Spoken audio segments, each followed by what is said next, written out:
No let up mga kababayan ang pag-atake, paninira ng mga taga-nausog. Kahit sakit gitna tayo ng calamity, makikita ninyo, ayaw man lang po magpahinga sa politika. Makita niya Mr. Maravillas, kauwi pa lang ni Harry Roque galing sa nausog rally doon sa Amerika. Pagbalik po dito sa ating bansa, nanira na doon sa Amerika, sinabayan ng angsuna ng ating Pangulo na nagpakalat sila doon ng peking video ng ating Pangulo. Ngayon pagbalik po, ang binabakbakan yung matinding pagbaha mga kababayan sa Metro Manila na pinalalabas nila mga kababayan yung pinagyayabang na flood control projects ng ating Pangulo worth billions of pesos. Inotil po. Mas inotil po yung previous administration. Hindi lang billion, trillion yung ginastos nila. Pero hindi natin naramdaman. Hindi tayo natuto sa Ondoy. Yung Ondoy po, 2009. Panahon pa ito ni GMA. Dumaan yung administrasyon ni Noynoy Aquino. Ganon din. To make over si Maudigs, another 6 years. So 12 years mga kababayan, despite the trillions of pesos na budget po sa flood control, na dapat po kasi natuto tayo nung Ondoy. Pero ito tayo ngayon. Tapos ibubuhos ninyo yung sisi sa ating Pangulong. BBM. BBM. Di po ba mga kababayan na 2 years pa man lang sa kanyang posisyon? Yung hindi ninyo nakaya sa 12 years, 6 years ni Noynoy, 6 years ni Maudigs, gusto ninyong pasolusyonanin na 2 years sa ating Pangulong Bongbong? Nasaan ang hustisya? Tapos nag-iisip ang ating Pangulong Bongbong Marcos ngayon ng solusyon, dapat niya komprehensibo na flood control plan. I-review natin, i-update natin yung ating mga plano. Galit pa rin kayo. Kayo nga po, hindi ninyo nasolusyonan sa 12 years. Di ba? 6 years kay Noynoy, 6 years kay Maudigs. Ngayon nga ito po yung utos ng ating Pangulong Bongbong. PBBM orders government agencies to pitch in after Carina devastation. Iyan po yung utos ng ating Pangulo. Madaling sabi, yung mga hindi ninyo nagawa, isisisi ninyo sa ating Pangulong Bongbong. Yung failure ninyo, ituturo ninyo yung iba. Ayan si Harimau mga kababayan anyari sa pinagyabang na flood control projects. Akala nila, mapapaniwala nila yung ating mga mamamayang Filipino sa mga sinasabi nila. But before ko mga kababayan ibigay sa inyo yung full story ng mga balitang yan, click subscribe muna dito sa ating YouTube channel and hit the notification bell para lagi kayong updated sa mga kaganapan dito sa ating bansa.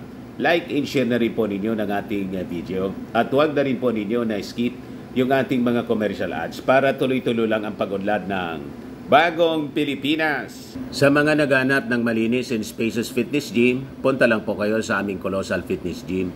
We also offer Grab Car Rental with our brand new 2023 model ng Toyota Innova. We also accept booking for those who are planning to travel via PAL, Cebu Pacific, and other airline companies, local and international, and bills payment for Meralco Bills, PLDT, etc. Ang Colossal Fitness Gym is located at 3rd floor Security Bank Building, Landco Business Park, Legazpi City, Albay. For inquiries, look for Chilon Maravillas, contact number 0966-802-0949. Yan po yung aming Innova. Lagi na pong matao sa amin.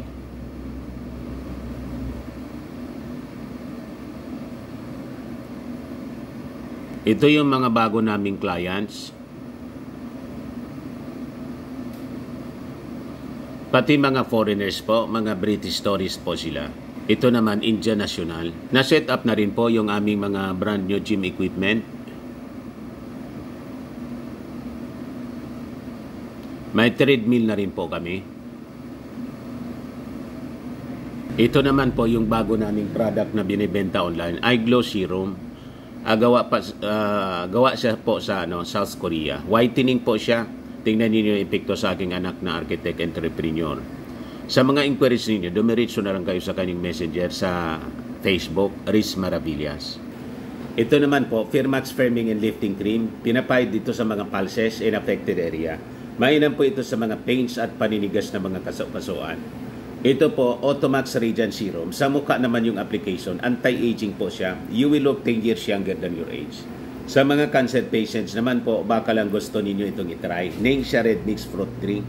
Hindi man po siya gamot, food supplement siya. Kaya lang, gawa siya mga kababayan sa goji berry. Yung goji berry may anti-cancer properties. O yung mga inquiries ninyo, dumiritso na lang kayo sa aming messenger sa Facebook para masagot namin agad. Ayos pa? Ayos na Mr. Maravillas. O, balikan natin yung ating kwento mga kababayan. Itong banat po ni Harry Roque, banatan din natin para amanos. Di ba? Alangan man sila lang yung banat ng banat po. Pag hindi natin binanatan, baka may malinlang sila na mga mamamayang Pilipino, di ba? Huwag nating ayaan. Kaya sabi ko sa iyo, pag-iusap natin sa mga Marcos loyalists, ang pwede ninyong contribution po sa laban na to ng mga propaganda, fake news ng mga anti-Marcos po, ay mag-share kayo ng ating mga video. Lagi po ninyong isi-share at click subscribe dito sa ating YouTube channel. Pag hindi po, tuwang-tuwa sila kasi global yung pagpakalat po nila ng mga disinformation, misinformation and fake news. Well-funded po sila, mga kababayan. Kaya nga ayaw mamahinga. Kahit panahon ng calamity po, may nausog rally sa Cagayan de Oro. Ito si Harry Roque, mga kababayan. Anyari niya sa pinagyayabang na flood control projects. Ngayong flood control projects ng administrasyon ninyo, ano din ang nangyari? Di ba? Yan o, malinaw. July 27, 2021, DPWH. Galing po ito sa DPWH. 5-year infrastructure development highlights sa PRRD zona.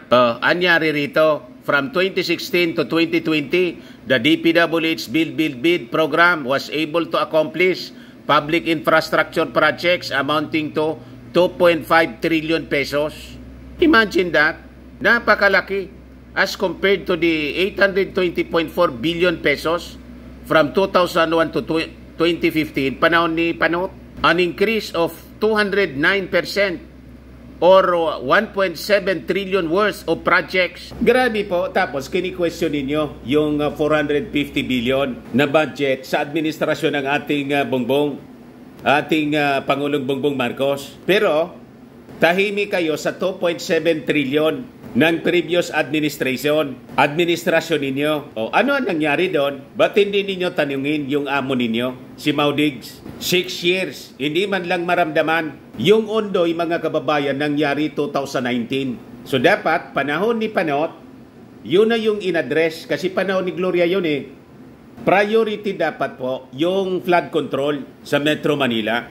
Then pumasok yung administrasyon ni Maudigs. Nag-allocate sila ng 2.5 trillion pesos. Ano ang nangyari? Yan ang tanong, Harimaw. Imagine yung flood prevention mitigation, panahon ni Duterte po, nagyabang sila na kompleto po a total of 11,340 projects yan, no?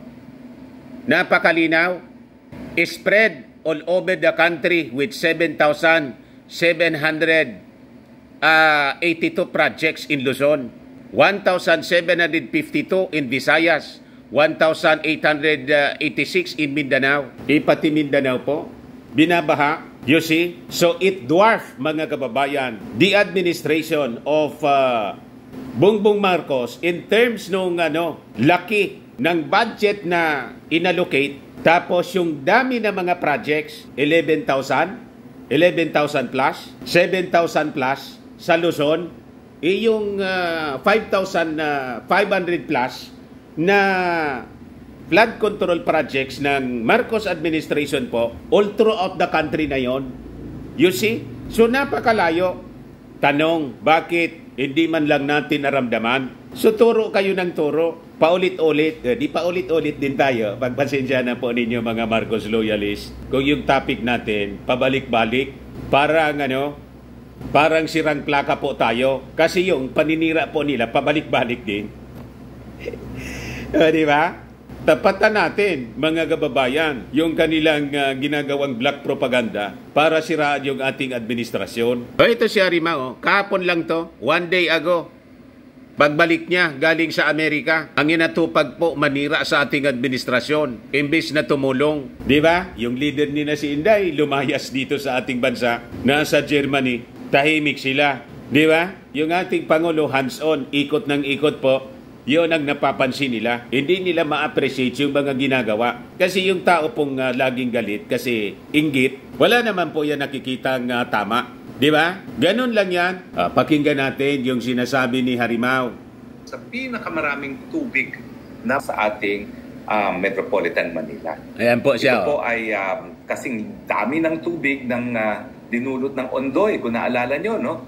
Pero parang hindi na tayo natuto, no? Bakit hindi ninyo in-address? Sa Ondoy, dapat nagkaroon na tayo ng mga proyekto na flood control projects para maiwasan na yung matinding pagbaha. Kumusta naman yung 2.5 trillion ninyo? Parang hindi tayo natututo sa kasaysayan po ang pagbabaha at mukhang mas malala pa. Di ba? Ako nung sa Pilipinas na nangyari. Ano yung epekto ng 11,000 na projects ninyo? 7,000 plus sa Luzon. Anong epekto? O di ba walang epekto? Alam nga naman natunaw na after that administration na magtapos yung inyong panunungkulan, natunaw na. Inanod na ba sila lahat? Kaya nga gustong paimbestigahan ng Senado at ng Kongreso. So tama lang yun na investigasyon na gagawin ng Kongreso at saka ng Senado. Pero dapat ang investigasyon hindi lang nakapokus dito sa 2 years ng ating Pangulong Bongbong. Mas malala po at mas napakaraming kwarta yung inobos ng previous administration. Pero ano yung naging contribution po para hindi mangyari na yung Ondoy na nangyari na nga po dahil sa Carina. You see? Ituloy po natin yung paninira ni Harry Roque. Ang Carina, pero nakita ko po mga larawan at video sa balita at sa internet, no? Talaga naman pong naging napakalaking ng Metro Manila. Sa katotohanan lang po, itong mas malalakas na mga bagyo, yan po ay dulot ng climate change. At talagang yun naman pala nating paghandaan is dahil climate change, talagang mawawala yung ating teritoryong lupa dahil yan po ay mapapasailalim sa tubig. At yan nga po ang nangyari. No? Yung mga lugar gaya ng Valenzuela. So alam mo pala, you see? Ay naku po. Yun na yung sinabi ng ating Pangulong Bongbong Marcos. Kasi niya yung climate change tapos lumala pa, hindi umobra yung yung mga flood control projects na bara pa ng mga basura for lack of discipline ng mga tao. You see? Talaga pong maburean sa mapa kapag patuloy po yung global warming na tinatawag. At basihan sa mga nangyari dito sa bagyo ng Carina, ay mga 60% siguro ng Metro Manila ay mabubura. So actually, kinakailangan paghandaan. Bakit ninyo isinisisi sa ating Pangulong Bongbong Marcos? Dahil sa ngayon na aware pala kayo, ang mga nalulubog na mga isla ay nagkakaroon na tayo ng problema sa teritoryo, lalo pa po kapag tumaas pa ang gobyerno ng karagatan. Kaya nga, dinidefend natin yung ating territory kasi pag lumubog ang Metro Manila, baka isipin ng China, parte na ng West Philippine Sea na gusto nilang kamkamin. Kaya nga po, during the Carina, yung kasagsagan ng Carina, naispatan po yung Chinese Coast Guard, malapit na po sa Manila Bay. Yung mga barkada ninyo na mapagsamantala, pa yung mga batu-batu dyan sa pinag-aagawang isla, naku po, mas malaking problema yan. Dahil kapag nawala ang... Kaya dinidefend ng ating Pangulong Bongbong Marcos, gaano man kaliit, not a square inch ang paintulutan ng ating Pangulo na pababayaan niya na makuha ng any foreign power. O di ba? Dapat i-support ninyo. Teritoryong lupa, mawawala rin ang teritoryong maritime dahil maritime territory is reckoned from land. Pero siyempre, at tututukan natin ngayon, ano na nangyari? Para ang nangyari, yung kalikasan ang naging natural fact-checker ni Presidente Bongbong Marcos Jr. Yun. Pinagyabang niya kasi sa kanyang zona na 5,500 na mga flood control projects ang di ba? The same, yung kanilang propaganda, tinitingnan nila, sinisilip nila, yung 5,500 flood control projects na pinagyabang during the zona. Pero tahimik sila sa 2.5 trillion pesos na flood control projects ng kanilang amo during the past administration kung saan ang ipinagawa, mga kababayan, 11,000 na mga flood control projects completed daw. Iyan napakalinaw. 11,340 projects spread all over the country with 7,782 projects in Luzon. Nasaan na yun? Inanod na ba? Kaya bang kayo nagpo-propaganda against the President? Nagbabackfire po sa inyo eh. Kasi kayo yung naunang administrasyon na walang ginawa. Yung Ondoy po nangyari 2019.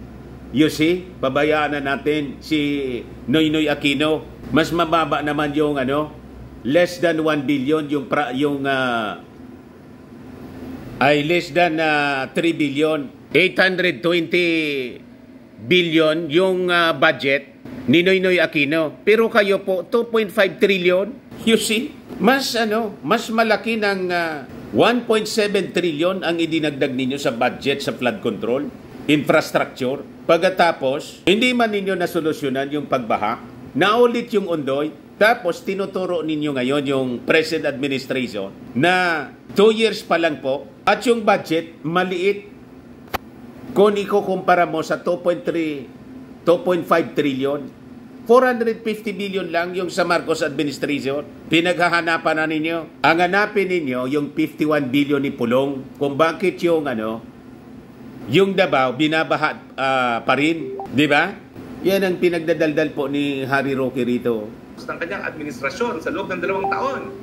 When the President talagang natapos yung 5,500 na mga flood control projects. Buong Pilipinas yan. Sabihin nyo, bakit ganito ang baha sa Metropolitan Manila? At kung maniniwala po tayo sa figuras na sinabi yung po 5,000 yung 5,500 na mga flood control, hindi man yan concentrated sa Manila. Buong Pilipinas, yung sabi ng ating Pangulong Bongbong. You see, yung administrasyon ninyo, sinasabi ninyo, 5,500 flood control projects.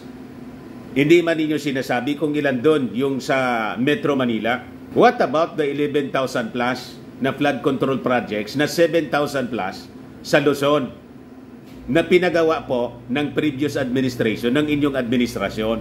Ano ang naitulong nun para hindi na po maulit yung Ondoy na nangyari na nga po na ulit?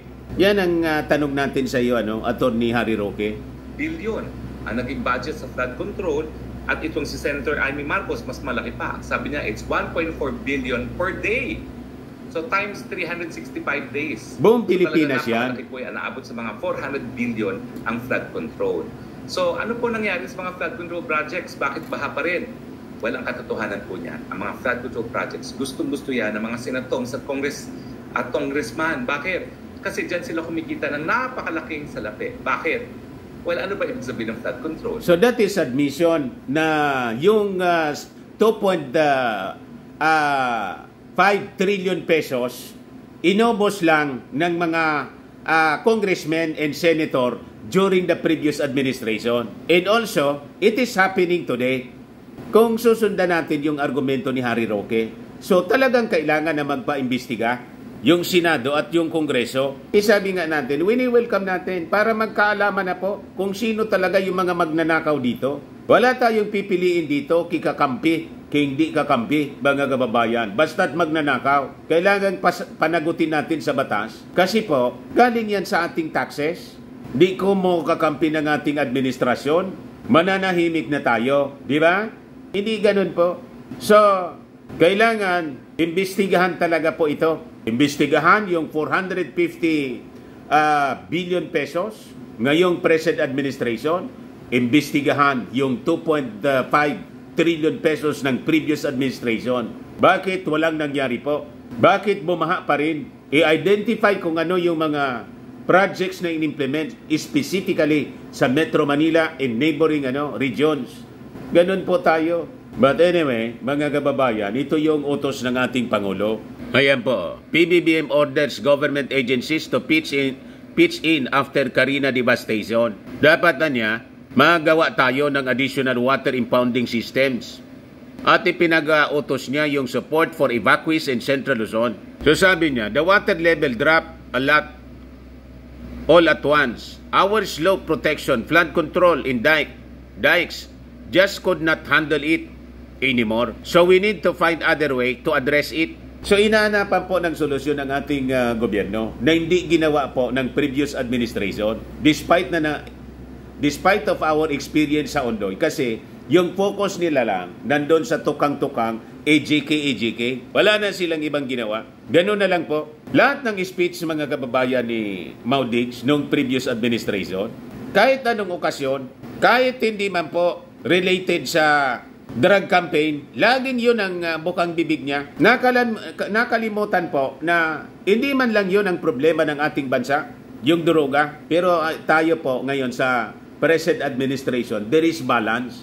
Lahat inaasikaso, agrikultura, yung sa health natin, sa edukasyon, sa issue ng West Philippine Sea, sa problema natin sa transportasyon, sa economy, sa negosyo, mga investments. May balance po. Yun hindi nila naisip. Kaya nainsulto sila. Kaya ang ginagawa nila mga kababayan, siraan ng siraan yung ating Pangulong Bongbong. Para yung marinig ng mga mamamayang Pilipino, lahat lang mga kababayan, kasiraan, yun ang strategy nila. Para pag-push nila kay Inday, mga kababayan, ang akala nila sa pamamagitan ng paninira sa ating administrasyon, babango si Inday, ilalo pong bumantot. O, di ba? Ngayon nga mga kababayan, tingnan ninyo itong balita. Despite sa paninira po ng mga taga-Nausog, Philippine climbs ranking of desired work destination, sabi po sa study. The Philippines has climbed 11 spots to 56th place in the global rankings of desired work destination. Sabi po ng Decoding Global Talent 2024 study na rinilis po ng JobStreet by SIC, Boston Consulting Group at saka The Network. The improvement, sabi rito, is driven by perceptions of the country's welcoming culture, high quality of life, affordable cost of living, and promising job opportunities. Di ba? Sigurado na naman niya, Mr. Maravilla, sasama na naman yung loob ng mga taga-Nauso kasi good news. Ang kinakalkal po ng mga taga-Nausog, yung mga negative stories. Kasi po, yung mga pagkatao nila, pag-ugali nila, full of negativities. Ayaw nila na makarinig ng magandang balita. Kasi siyempre, pag ganitong mga balita, babango, popogi yung ating Pangulo. BBN! BBN! Ganon, mga kababayan. Manira lang kayong manira. Alam naman ng mga mamamayang Pilipino kung ano yung totoo. So sabi dyan, while this upward trend is encouraging, challenges remain as the Philippines still lags behind top global countries and some of its Southeast Asia neighbors. Interest in working in the Philippines is growing among foreign talent, particularly from Malaysia, Singapore, Indonesia, the USA, and Canada. O, di ba? Maganda na yung tingin sa atin, mga kababayan. Ang masama lang lagi ang tingin, yung mga taga-Nausog. So, yan man lang po, mga kababayan. At least nakikita ninyo, gumaganda na po ang kalagayan ng ating bansa sa paningin ng ating mga foreign counterparts. Ayos? Ituloy-tuloy lang natin yung pagsuporta sa ating bagong Pilipinas at sa ating Pangulong Bongbong. Tama po? Ako po si Dante Maravillas. Bye-bye. God bless.